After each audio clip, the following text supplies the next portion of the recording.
Who are the Chinle Valley singers? What do you think of when I mention the word China? Now, how about putting them together? Think of the Native Americans and you will imagine this. The discovery of this continent, the iconic costumes, mysterious ceremonies and the ancient beliefs. But there is far more to the Native Americans.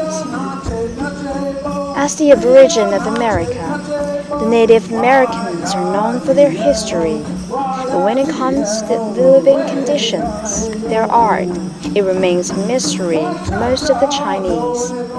However, we can now get some clues from a 4-day visit paid by a group of Native American artists. That's right, they are the Chinle Valley Singers, who for the first time came to China. What will the collision between these two time-honored culture trigger? How will the modern society have impact on the tradition? Let's find it out. The 10th of November is just like any other Saturdays. The Pudong International Airport, with the biggest throughput in China, receives all the international flights to Shanghai and provides warm welcome from dawn to dusk. The only thing special is that the group of the Chinle Valley Singers finally arrived at the Pudong Airport at 6:45 p.m. after the 20-hour flight. For the most of them, the first visit to this remote and mysterious nation made them thrilled, though exhausted. My grandma, I think this was the first country she wanted to come to. She's always said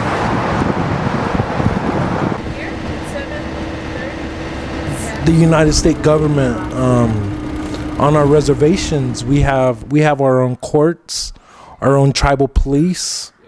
We have all that. Our own government. We have our own government within the United States government. So we're kind of like a country within a country. For me, I just want to experience it. I want to say I went to China. I want to learn Chinese, how to say hi, bye, how you doing. I want to learn how to write my name in Chinese. Oh, pretty good. 你好，你好。对，你好。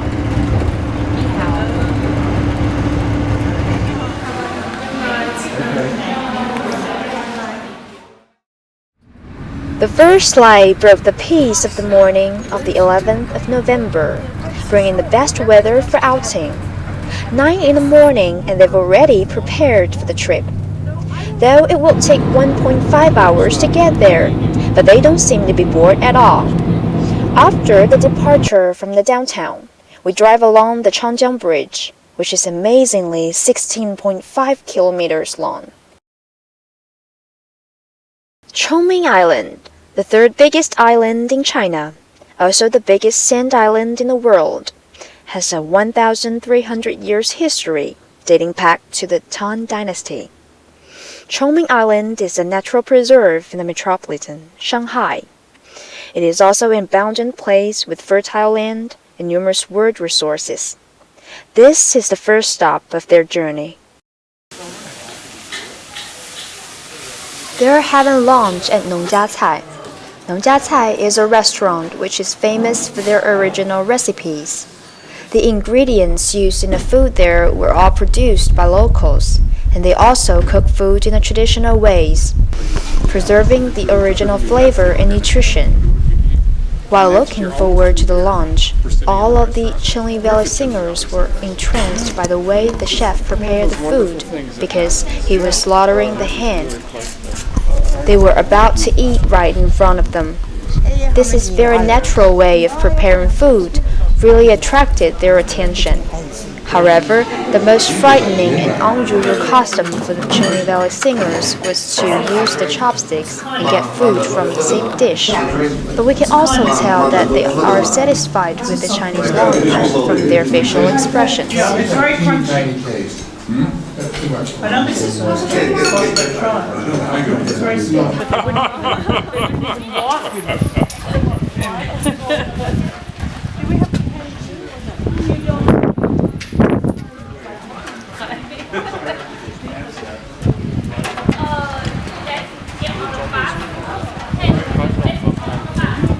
We continued our trip after a short break. This time, we arrived at a park adjacent to the sea. You may wonder why we traveled such a long way just to get to the sea. It was because of the Chinle Valley Singers' special regional culture. It is said that once they go to a new place or country, they will have a mysterious, special ritual at a place where they can see the sea.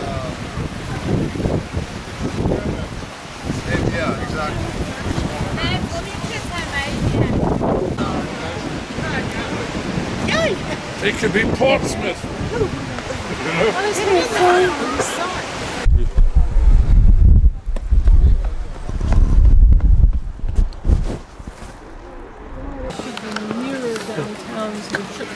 Oh, okay, shorter. In the park, several people, old and young, were moving their body according to the rhythm and dancing under the sunshine. It is the Chinle Valley Singers' instinct to dance. Some of them can't help dancing with people they just met for the first in this open-air dance party. Although they can't chat with each other, they can communicate through dancing. In another section of the park, a group of amateurs form a folk music group, holding traditional Chinese musical instruments such as erhu and dulcimers in their hands, enjoying the fine afternoon.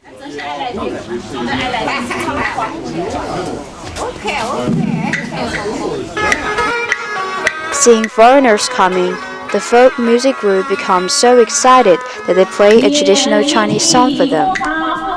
The Chinle Valley Singers all enjoyed the performance and took photos of the show. We believe that these pictures will leave them with a deep impression of everyday Chinese life.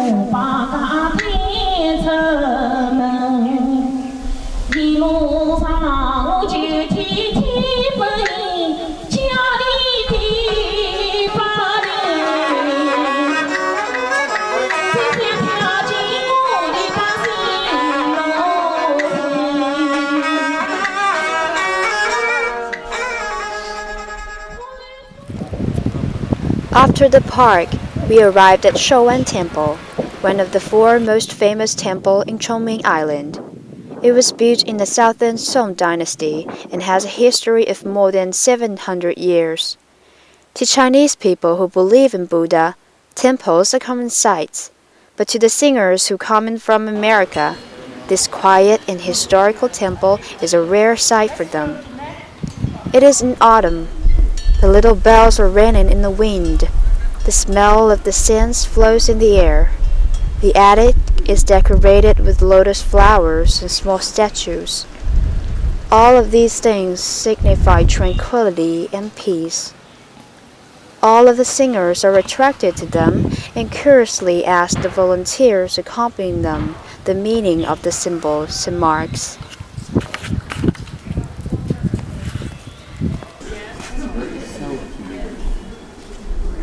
And the weather is perfect.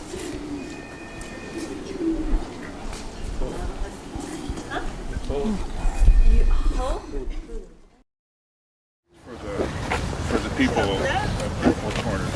I think you have the wrong. This would be a casual day for the Chinle Valley Singers because today they're going to visit the campus of University of Shanghai for Science and Technology, which is the host of this activity. This campus has a 106 years old history and is established on the former site of Hujiang University, which cultivated numerous big names. It's a beautiful campus. The culture center was really interesting that you guys reach out to other cultures, bring them here like us. This is an English class in USST, and this is where our guests are going to visit.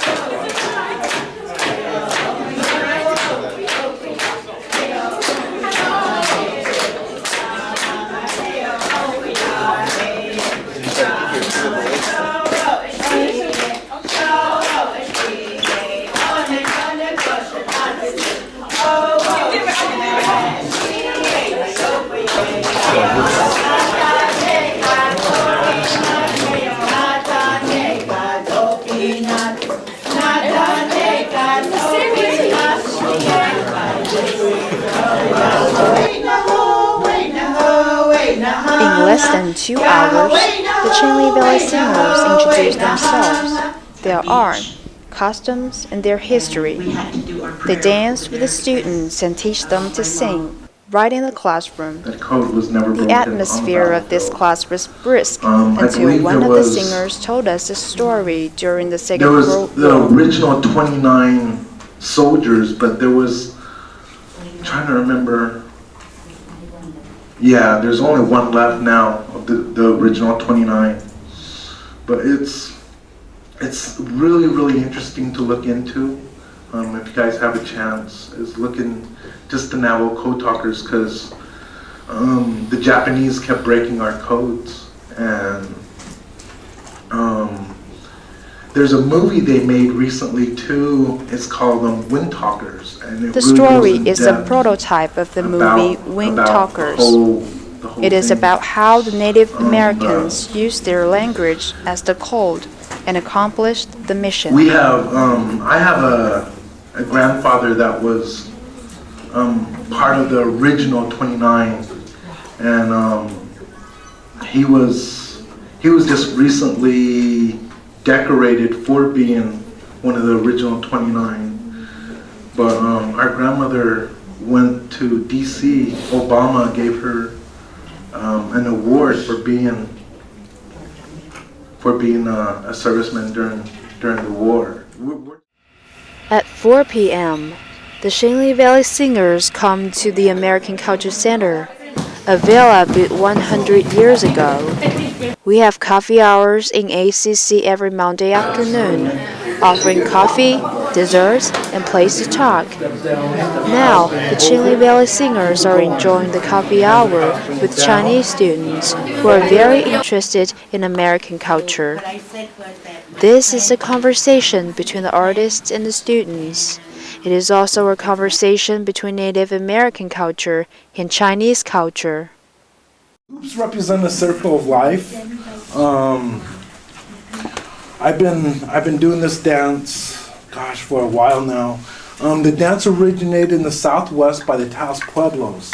The circle is a real sacred shape in the Native culture. Kind of like the circle of life. Like, say when you're a baby, you're born on your back. You go through, you're an infant, you go through your teenage years, you become an adult, and then you go through your golden years, and then you pass on. But you pass on, you lay down on your back, and it's a complete circle. And that's the circle of life. The coffee hour lasted for 2 hours. People were enjoying so much that they barely noticed that it had already turned dark outside and the street lights had turned on. After wrapping up the coffee hour, the Chinle Valley Singers had to eat jiaochang for dinner. They're going to have hot pot, a kind of Chinese food. Tired and thrilled, they're sweating, blushing, eating from the boiling hot pot.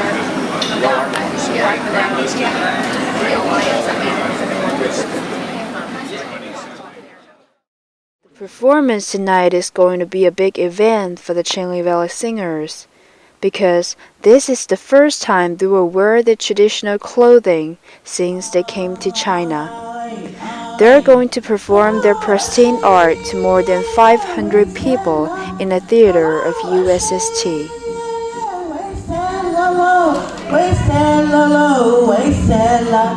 Hello, Ashay, yeah, yeah, way Sella, yo way, oh, way Sella, yeah, yeah, way, hey, yeah, way, na, oh, way, na, oh, way, na, yeah, hey, na, yeah, hey, yeah, na, sa, na, hey, yeah, hey, yeah, hey, yeah, way, oh, way.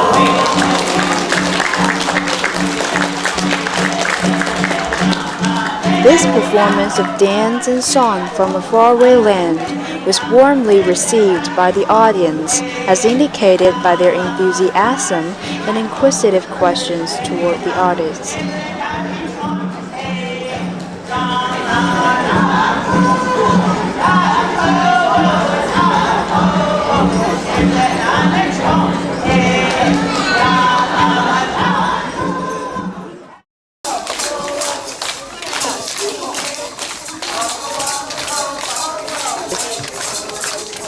The last stop of their trip was at the USST primary school. We were looking forward to how the children would react when exposed to traditional Native American culture.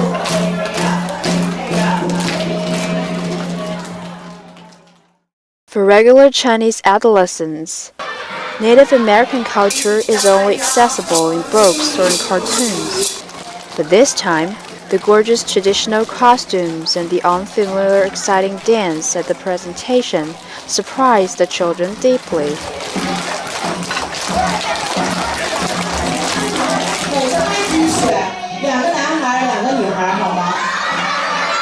At the end of the performance, the Chinle Valley singers invited the little pupils to dance with them. The effusively excited children expressed all of their passion, which spread to everybody in attendance, as well as the players themselves.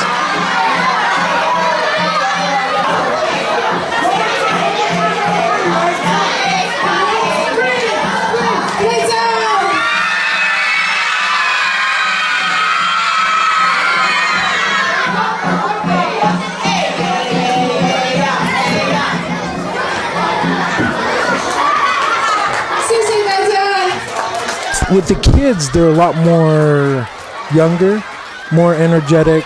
They wanna come up and do it. They wanna jump in. They wanna learn. They wanna grab. They wanna do it.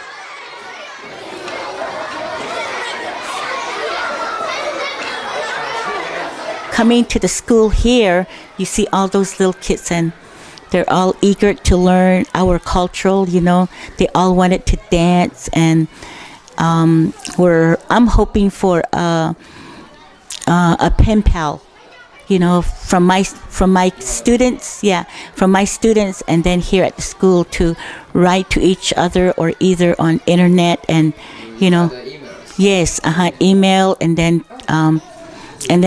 write or either draw pictures, then they can learn about your culture and our culture over there.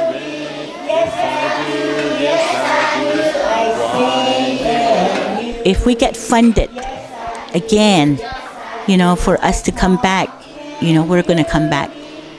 So I would say, I really enjoyed coming here.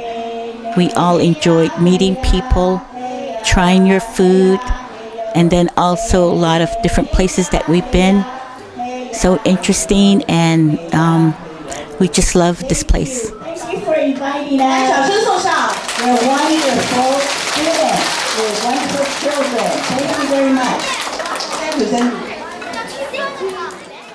This is the Chinle Valley Singers in China.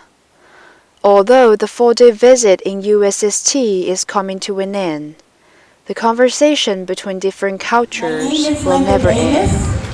And this is my sister, Anita Davis. And this is my niece, Dovita Richards. And then also my granddaughter, Leslie Boteller. And my nephew, Darren Deswood. And also another nephew of mine, Brandon Guthrie. And we are the Chinle Valley Singers. Thank you, and